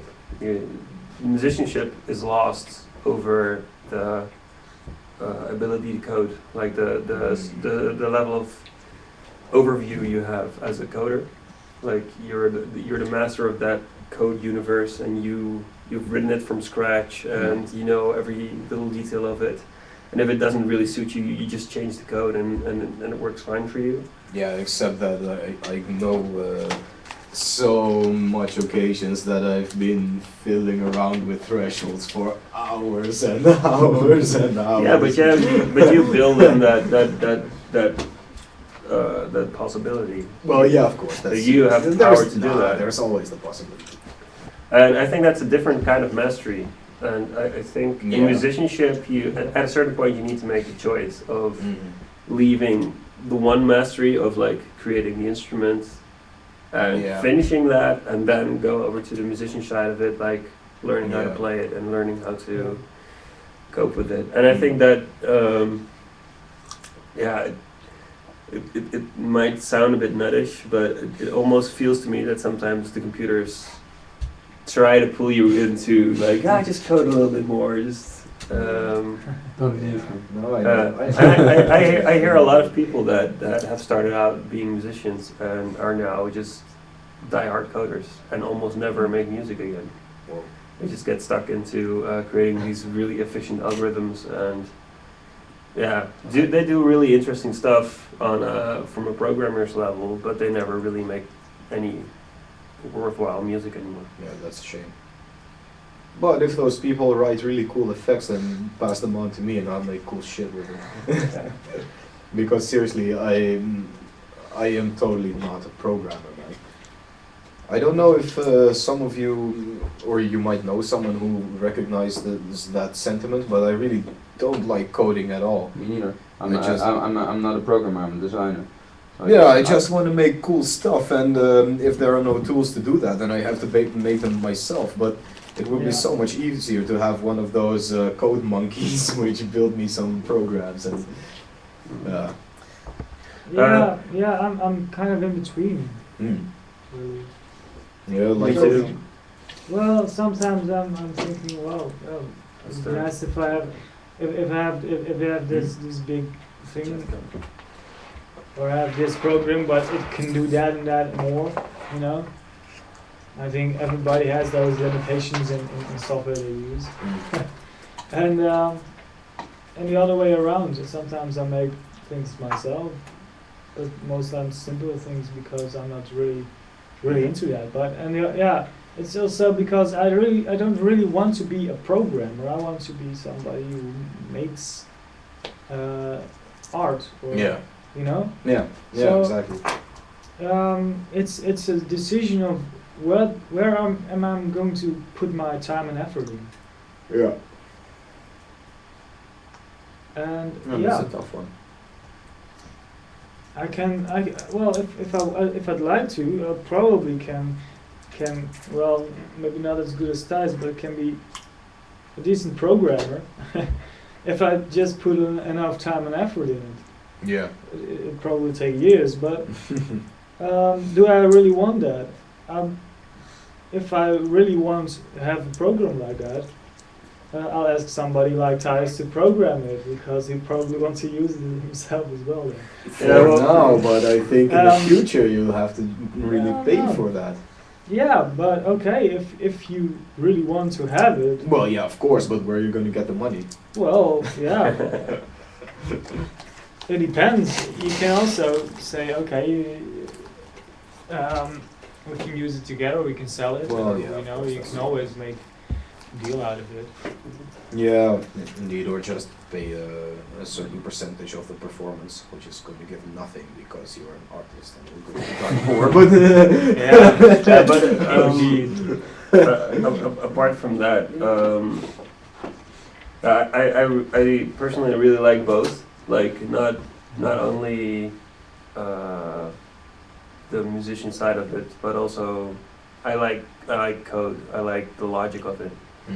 I like the system design as well. Like just really thinking about, okay, for me it's also a translation, and when I'm designing an instrument, I'm also thinking about, okay, what kind of interactions do I want, and inherently I'm already thinking about mappings and thinking about what kind of data do I get, what do I want to do with the data, and What if? and so for me, and on the other hand, I really like playing. I really like the musicianship of playing, and what I really like is also playing together with other people. So you get to be able to have that kind of musical interaction. So for me, it's always a struggle. Like when I'm coding, I feel like I'm neglecting the playing. When I'm playing, I feel like I should be coding, and it's always this sort of. So where do you like find the balance? Like, or Well, live coding is one place, but one thing I really like to do is like coding on stage. so you code while the performance is happening. Yeah, 6 minutes. It is the Your performance. screen is your coding screen is like beamed, so people can watch. and yeah, you Okay. basically have a few minutes to start coding from scratch. And So what do? You start like you set up variables and you set up functions and they start doing stuff Yeah. live. yeah, Yeah. usually like within Bleep, blop, blip. Yeah. within like Yeah, 20 that's how it seconds. starts probably. Yeah. Probably, yeah. That's Within like 20 seconds you have sound, and then you start working on it and make it more interesting as you go. Yeah, and it's always like this alteration of this like one loop that's it's like Yeah, you start with sometimes- this simple sometimes, loop yeah, and then you like, alter it. Depends and on then- what you want to achieve. Yeah, sometimes you can. You've always also seen people coding like really a lot in silence, and then suddenly like bam, and getting this huge sound going at once. Oh, okay. So there's a lot of possibilities there, but so that's one thing where it sort of overlaps. Yeah, but other than that, it's just whenever I'm coding, I have to be aware of like what it is that I'm working on, and usually it's like much more of a physical thing, like building an instrument or building an art installation. So in a way you're actually like more of a conductor / composer when you're coding because I think you're those mapping out activities- what's gonna happen next. I think but those you're not those really activities playing are really connected also. it. Yeah. Coding or Depends again on the composing. situation. Sort of. It does. I mean, for example, oftentimes when I'm working on something and I want a particular sound or, well, not necessarily sound, but it's usually systems of manipulating the sound, which I notice don't exist or I'm just too lazy to go look for them. Then I find myself coding again and writing it and then dumping the sound in, playing it, adapting it on the fly, recording it, and putting it back into Logic or whatever. Yeah. Mm. So but that's what- kind of more of my. Well, except for live electronics, of course, that's completely different again.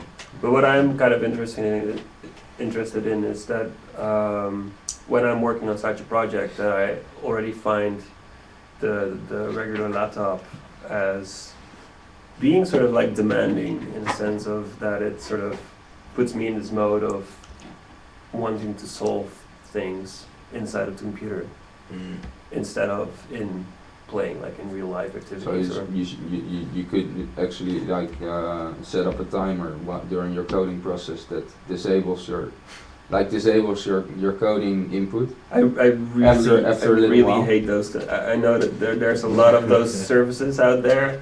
No, but And, like thinking like so you're coding for like 15 minutes and then it's like, man, this is the sound. Now you need to play music for 15 minutes and then with what That's you so get, and horrible then you because start then- Would be an interesting.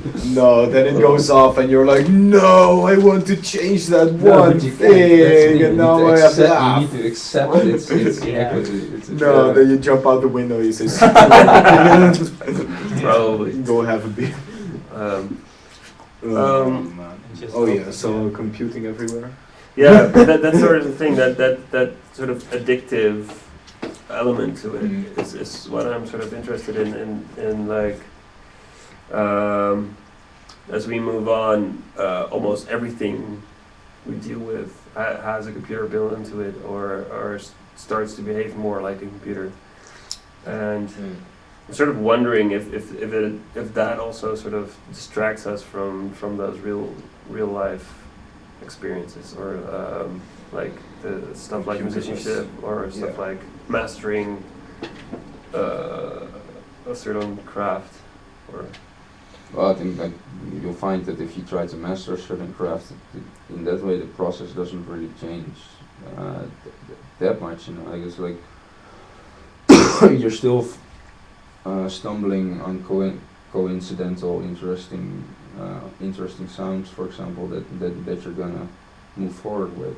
In a way, Using a computer or using an instrument, I think, Mm. as well, Oh, right? yeah, right? yeah, Like yeah, yeah, first you yeah, play yeah, it and yeah. then, hey, this doesn't sound right. Yeah, And yeah. slowly on you start getting a feel and an expectation for what comes in the yeah, moment but you don't like inherently change the system. No, you can't alter the instrument. Well, you can, but Yeah. Oh yeah, you can. yeah. That's So the in a fun way, Yeah, part. but it's yeah, but you it's still but it's a different.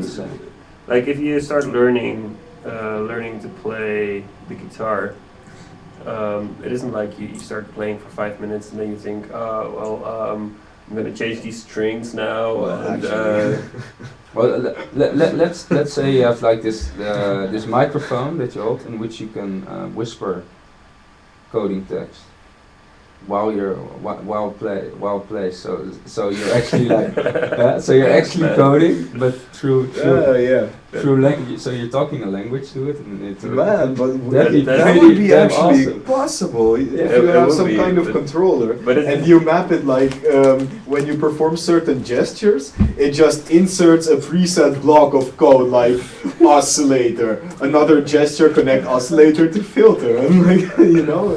that's just sounds like a really ridiculous. Yes, it's never gonna work. Well, isn't I that don't what know. the React table is? Yeah, Kind of. for one, it's just a different I don't know interface that. to what's already there. Yeah. It's also I've seen this What's this? this horrible performance by somebody using a Kinect, and he had to make these gestures like okay, like this, and then you had all the joints in the right position, and then it started playing some sounds, and then he made a different move, and the different sound was playing, and I was like, sort of, yeah, it's like embodiment, and I'm using my body, and sounds come out, and I was like. Well, No, it's just an extremely inefficient interface. That's, Well, but isn't mastering letting your subconscious do all kinds of things you would do consciously yeah that if you that's- aren't mastered in it? yeah. So that you Yeah. use your consciousness for better purposes. Mm. Or, yeah, Yeah, Focus. that's an interesting point. Like if you, I think if you master, I haven't mastered an instrument that I can, and I think it's with any kind of, like muscle memory. yeah, Like exactly. muscle memory or What I was After a while, it thinking. just goes natural, and Mhm. then you're focused on what you actually. Yeah, then more you deeper think- things thinking like of a what, rhythm. yeah, or like Yeah. feel, you know, it's like Exactly. yeah, I Yeah. feel sad, and then the music just flows Yeah. out of your. I think when somebody plays a violin, they're not thinking A B C. No, they're thinking Yeah. about the musical line and how to get to from this note to this note. Yeah. But that's exactly the type of stuff that I'm sometimes.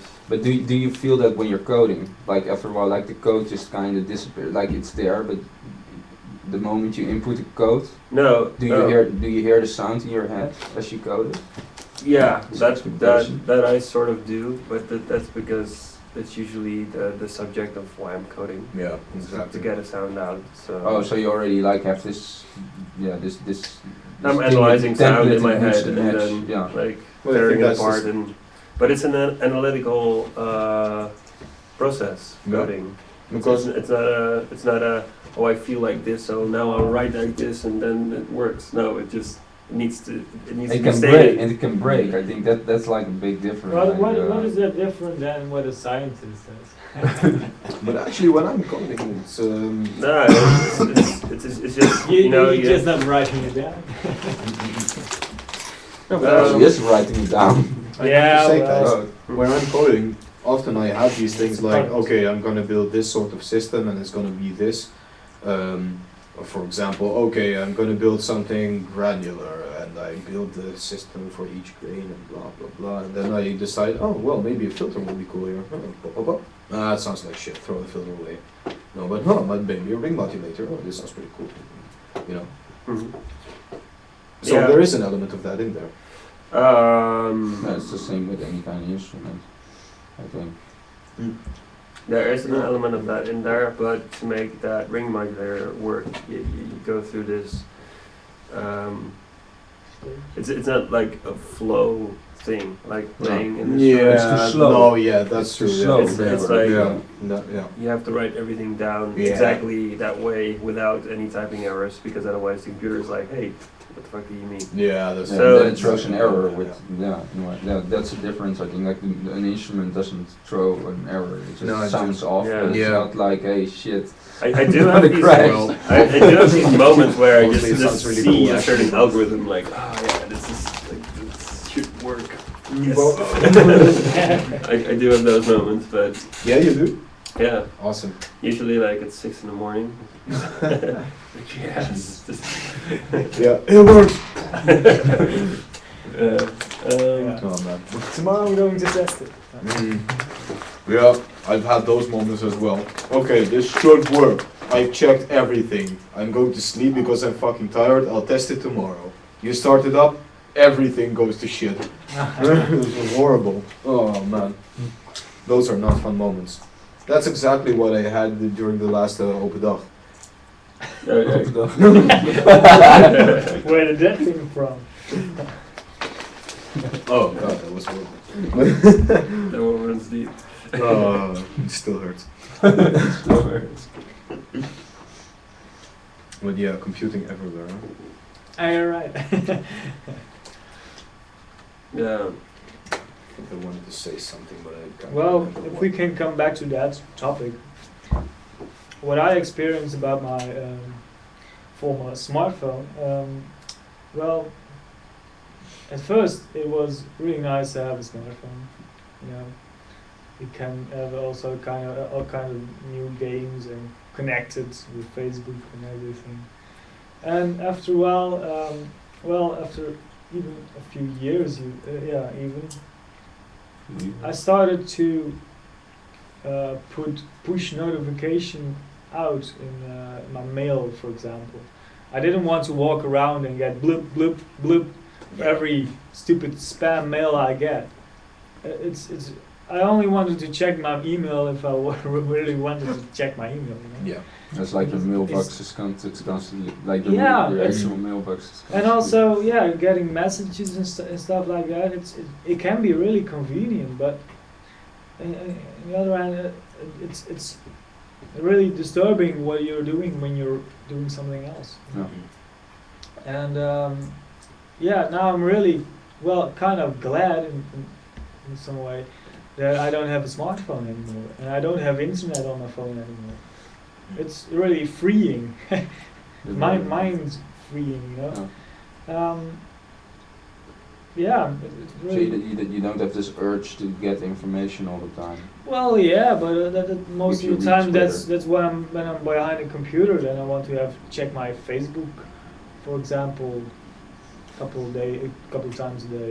You know, I really want to get rid of that as well, by the way. But that's another topic, maybe.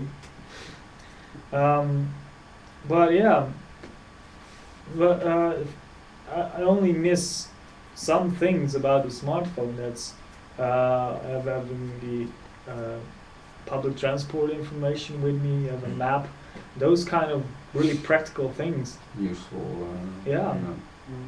Those are really useful, but yeah, I don't like to use WhatsApp anyway.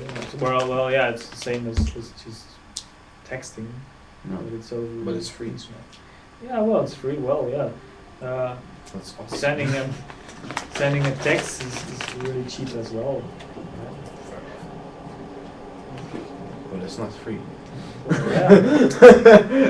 I remember Sorry, when, I like, don't mind. when I discovered StumbleUpon. You guys know the website probably. Okay. Yeah, I heard about it. What Heard is it about it. exactly? StumbleUpon is I think it was actually cooler back then than it is right now. But it's like you have this like and dislike button, like always. Different topics, but you can just click on a button and then it will send you to a random website on the internet. But those Cool. have been submitted by people. So if you find something, you can tag it and like it, and if people like it, then it shows up in their or it's in their database, and they. So the moment you click Stumble, it sends you somewhere, and it will send you somewhere based on your interests. And you can specify those in the beginning, but you can also add new interests to it, or eventually like And that was pretty cool at first, like because like if you were looking for animation or if you were looking up mathematical stuff, for example, in it, then you get these interesting mathematical theories. And what I noticed that you click Stumble normally. When you look for information, then you're looking for something, so you're kind of like validating it. And with this, Yeah. I was kind of like, okay, I'm gonna sit this through for 1 minute because people liked it. So most likely there is gonna be something cool about this that I'm gonna need to see. So I click Stumble, video starts playing, and then you like it, and all the time and then you're looking at it, all the time while you're looking at it, or if it's a video, if it's a website, it's obviously different. But if it's a video, you're thinking, am I gonna click like or dislike for this video? Anyway. Yeah, there's no in between. And that's also like this sort of digital Boolean thing that's always propping up with digital applications, like or dislike, Yeah. and never like the. Well, initially I thought the first thing was Yeah. interesting, Was but pretty cool, but Shut up, I don't have time was for this. well, people and it sort of exper- kind of gets condensed into this almost nothing saying. Yeah. Like. well, they are there's like websites have Like. experimented with that with different stars, for example, but somehow people liked it, those two choices because they're like the most optimal. But yeah, it reminds me of Jorrit's sound categorization. Yeah. It's Theory. also like Boolean. Some Yeah, Boolean just list. Huh? 5 booleans or 6, I don't How know. does he do it? Well, you have to, like you look at Yeah. the sound at the 6 macro parameters. level, micro level, nano Oh, level, yeah. and at each level you have a few things you say it's Yeah. either this or that, Yeah, exactly. and then you basically get this binary code that's almost like a descriptor for Yeah, a sound. so you have that much different kind of sounds if you have those different combinations. Yeah, and it sort of worked. Nice. Yeah, but yeah, it's really or it's one or the opposite, or Yeah. 6 parameters. But it works in a sort of a generalization Yeah. sense. Like Still, if you have yeah, two sounds that get the same code, they're like generally have the same sort of sound Okay. entities to it, or sound like qualities to it. But if you dive into any detail, it's sort of then you're on your own again. Yeah. What I kind of liked about StumbleUpon in a way is that it could surprise me. Like it could show me stuff that I wouldn't have thought of on the internet. But what I notice now is like Solion is getting more commercialized, and then that's always annoying when commercial channels start invading those things. Then you get a lot of crap your way or stuff, and it becomes predictable, which is kind of defeating the purpose of it. Like you wanted to use StumbleUpon to be surprised by new stuff and not be dragged into advertisement. But like if I browse the web now, then I can see if I see a certain website, then I can kind of guess if a lot of people have liked it on StumbleUpon or not. And I like it, and most of the time I'm kind of right actually. Or if you see a certain video, so I guess there are trends in a way of what people find interesting and not interesting, and those become kind of visible through those websites. Yeah, do you really need to be liking something that other people like as well, necessarily? No, obviously not. No, of course not. The liking and stuff is more like, for me, it's like if you like something, then similar stuff will show up. Yeah. I actually don't dislike that much stuff, hardly anything, because I kind of have this trust that eventually something in that category will still interest me. Right, yeah. I would have probably the same feeling. Yeah, but that was like that time. So you have StumbleUpon, you have Dig. It's also kind of this website where you dig.com. All right. D-I-G. Where you could it's also kind of you're upvoting articles or you're upvoting links and stuff, and there was this like this. I kind of realized when you started. So what? I kind of realized when you started using that kind of stuff, like how much urge there actually was to know everything about the world, and at the same time realizing that shit, I'm never gonna have enough time to look through all of this eventually. Like Yeah, there's so much more information out there. yeah, than it's there's like the supposedly internet time is to read. literally something you can't grasp.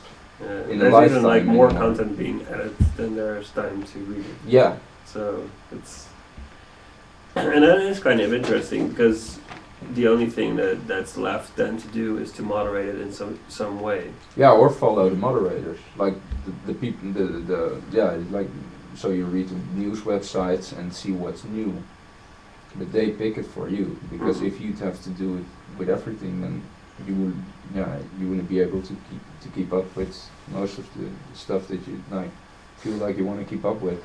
There's not enough time,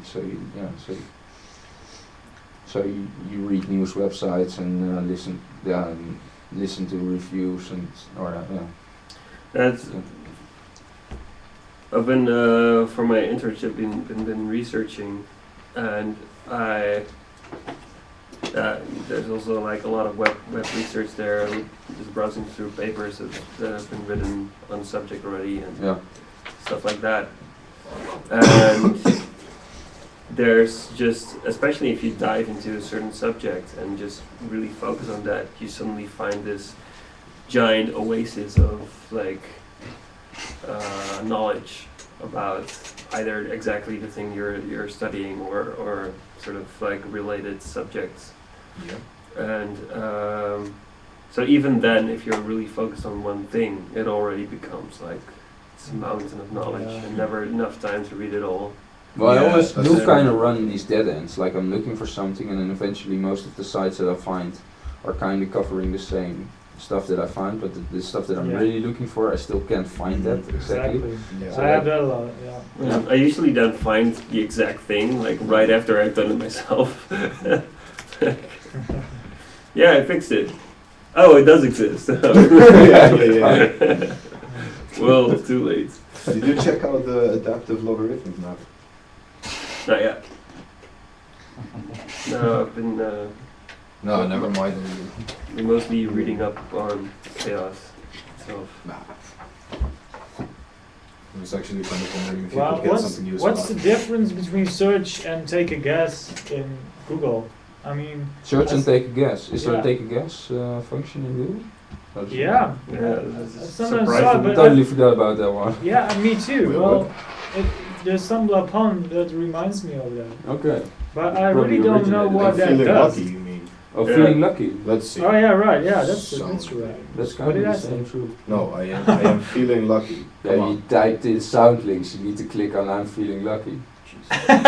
What? Okay. Doodles? It Why sends you the- to Google Doodles. This is the issue What? that I have with this. It's always commercialized. Like the moment you start doing that, then people No, start. look, it just sends me to the doodle thing. Yeah, I know, and that's from Google. Goddammit. No, all so the time.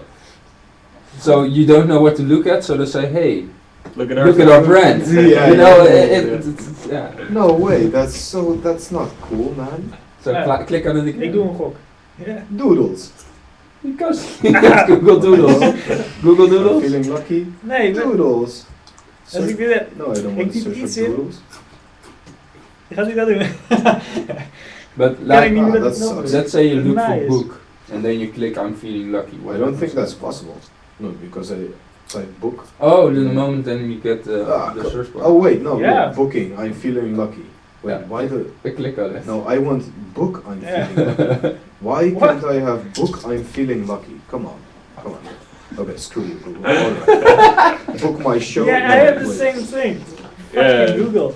Ass. Oh, Assassin's Creed. Alright, I'm feeling lucky. Come on. And then you get the Oh, Assassin's Creed yeah. images. That's really Okay. easy. Well, anyway, Well, thanks for I that. think it's like 9:30 now or something. Yes. Yeah, something Yeah, like it that. is exactly. Exactly.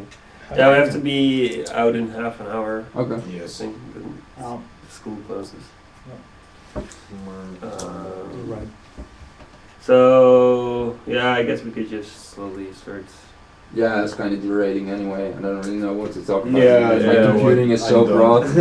You can basically cover everything that Yeah. kind of involves computers. Yeah, Yeah, I think. well, I was thinking when I was walking down here, I think this topic is already this huge, and we managed to make it. to go in different paths in every 10 minutes. Or so. Yeah, that's true. We're good It at was it. nice talk. Yeah, I think so. Yeah, Jonathan Rose suggested this topic, so I think Jonathan Rose. Oh, but he wasn't here. No, he's in New York.